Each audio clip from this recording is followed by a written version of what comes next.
जय हिंद सर। जय हिंद। जैसा कि आप जानते हैं कि वसुधैव कुटुंबकम यूनाइटेड बाय ट्रेड ये 42वें भारतीय अंतर्राष्ट्रीय व्यापार मेले का थीम है और इसको लेकर आयुष मंत्रालय का, मिनिस्ट्री ऑफ आयुष का बहुत बड़ा पेवेलियन बना हुआ है, जिसमें कि हर पैथी, जिसको हम अल्टरनेटिव सिस्टम कहते हैं, वैकल्पिक, लेकिन आज मुख्य धारा में आयुर्वेद का नाम आज हर की ज़ुबान पर है और युवा भी आकर्षित हो रहे हैं। और सबसे खुशी की बात है कि आज 18 नवंबर को ट्रेड फेयर में पधारे हैं प्रोफेसर वैद्य रवि नारायण जी, जो कि महानिदेशक हैं CCRAS, और ये जो है ना केंद्रीय आयुर्वेदीय विज्ञान अनुसंधान परिषद है। तो क्या उद्देश्य है इस मेले में भाग लेने का, जब आयुर्वेद को लेकर आयुष मंत्रालय ने बहुत तरह की योजनाएं बनाई हैं जो लोगों को बहुत कम पैसे में स्वास्थ्य सुविधाएं दे रही है? जी रवि नारायण जी।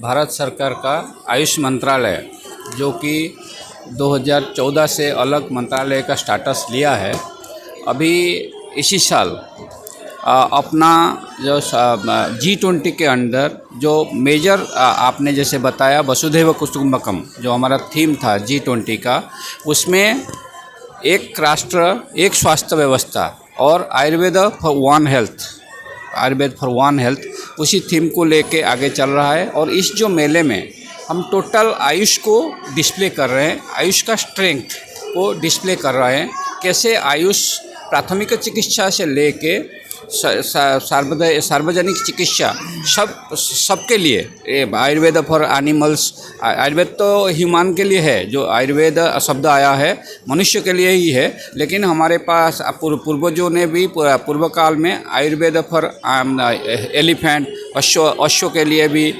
हस्ती के लिए भी और वृक्षलता के लिए भी।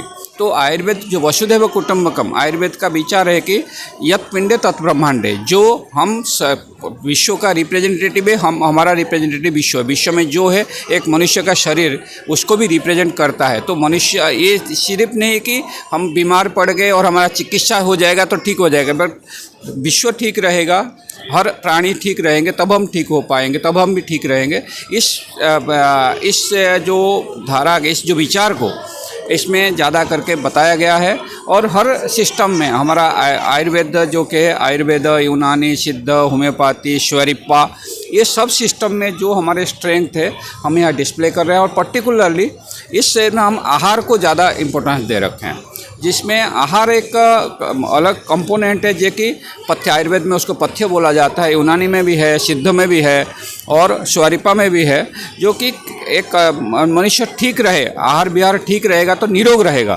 रोगी होगा तभी जाके चिकित्सा के लिए जाएगा।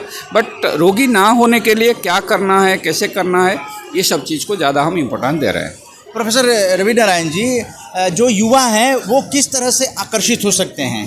ऐसी क्या चीज़ है सरकार की योजना जो गांव-गांव तक आयुर्वेद को और ज़्यादा पहुंचा सकती है? आप यहाँ जाएंगे NMP national medicinal plant board को स्टॉल देखेंगे, जो कल्टीवेशन कैसे कर सकते हैं।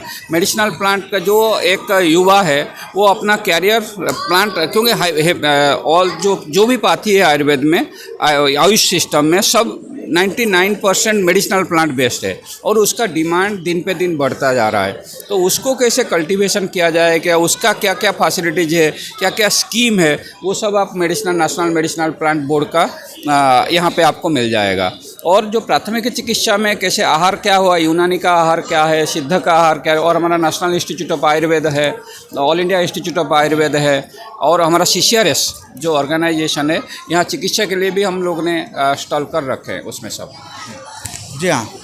तो प्रोफेसर रवि नारायण जी, यहाँ ट्रेड फेयर में खास करके जब आयुष मंत्रालय ने इतना बड़ा स्टॉल किया है, तो क्या बिजनेस डेज वगैरह यहाँ पे आज संपन्न हो रहा है? तो बिजनेस डेज में भी नेशनल इंटरनेशनल लेवल पर इस आयुष, मिनिस्ट्री ऑफ आयुष की तरफ से लगाए गए आयुर्वेदा के स्टॉल पर आए, इंक्वायरी हुई, कुछ बिजनेस की भी बातें हुई? हाँ, बिजनेस की बात हुई, पर्टिकुलर की जो फूड प्रोडक्ट है, पर्टिकुलरली जो फूड प्रोडक्ट है उस फूड प्रोडक्ट को डिफरेंट बिजनेस कंपनी वालों ने और हमारा उसको ही ज़्यादा पसंद कर रहे हैं। आप देखेंगे जो फीडबैक फॉर्म है, हर इंस्टीट्यूट का बहुत सारा प्रोडक्ट हमने फूड प्रोडक्ट डेवलप करके रखा है, क्योंकि उसको हज़ारों साल पहले हम करते थे, बट उसको अवॉइड कर गए। पर्टिकुलरली जो मिलेट्स के ऊपर ज़्यादा ध्यान दिया गया है। तो मिलेट्स प्रोडक्ट को स्वास्थ्य के साथ कैसे जोड़ा जाएगा, ये मेला का सबसे बड़ा आकर्षित बिंदु है और लोग इस पर डिमांड कर रहे हैं। तो ट्रेड फेयर के जो विजिटर्स हैं और जो गांव-गांव में हैं और जो मेले में नहीं आ पाए हैं, तो आप मिनिस्ट्री ऑफ आयुष की तरफ से, महानिदेशक की तरफ से क्या कुछ संदेश देना चाहेंगे? संदेश के देना चाहते कि आयुर्वेद को अपनाएं, अपना जो आचार विचार है, जो आयुर्वेद में दिनचर्या को दिया गया है, आयुर्वेद में ऋतुचर्या के विषय में वर्णन किया गया है, आयुर्वेद में आचार रसायन को, पर्टिकुलरली स्टूडेंट्स, इस साल आयुर्वेद डे में जो 8th आयुर्वेद डे हमने सेलिब्रेट किया, उसमें Ayurveda for farmers, Ayurveda for students और Ayurveda for public health. Ayurveda को जन जन तक पब्लिक हेल्थ के लिए स्टूडेंट्स कैसे अपना जो वो देश का भविष्य है वो आयुर्वेद के विषय में जाने, स्वस्थ रहे, उसके बारे में ज़्यादा। और हमारा सब काउंसिल का, रिसर्च काउंसिल का और इन्फॉर्मेशन आप अपना सर का जो वेबसाइट है उसमें अवेलेबल है। और वसुधैव कुटुंबकम को कैसे रिफ्लेक्ट किया जा रहा है और इससे जो मिनिस्ट्री ऑफ आयुष है वो किस तरह से विश्व के निरोगी काया की कल्पना कर रहा है? वसुधैव कुटुंबकम का जो है अभी आयुर्वेद कम से कम मोर देन 100 कंट्रीज में आयुर्वेद का प्रचार प्रसार हो रहा है। भारत सरकार के आयुष मंत्रालय उसमें बहुत सारा अभी का जो मिनिस्ट्री है उसमें ज़्यादा इम्पोर्टेंस दे रहा है।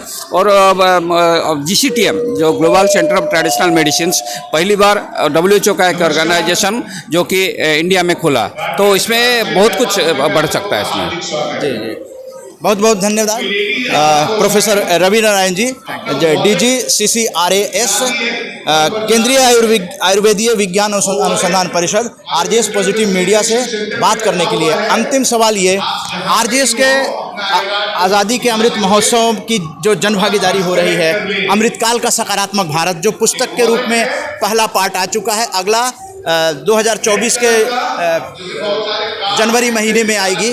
क्या कुछ संदेश आरजेएस फैमिली से, चूँकि आप मिल चुके हैं, क्या कुछ कहना चाहेंगे इस अभियान को जो कि इतना बड़ा लंबा 2047 तक? पहले तो आरजेएस को मैंने बधाई देना चाहता हूं कि भारतीय संस्कृति का प्रचार प्रसार कर रहे हैं। ये सबसे बड़ी काम है जो कि बिना कुछ अपना विश्व ये रखते हुए, भाव रखते हुए, निस्वार्थ पर भाव से आप कर रहे हैं, इसलिए आप बधाई का पात्र हो। भविष्य और आयुर्वेद के साथ जुड़े रहे और आयुर्वेद का प्रचार प्रसार करें, इसलिए ये सब धन्यवाद। इस 42वें भारतीय अंतर्राष्ट्रीय व्यापार मेले में प्रोफेसर रवि नारायण जी से बातचीत करने के लिए। जय हिंद, जय भारत। Thank you. सर।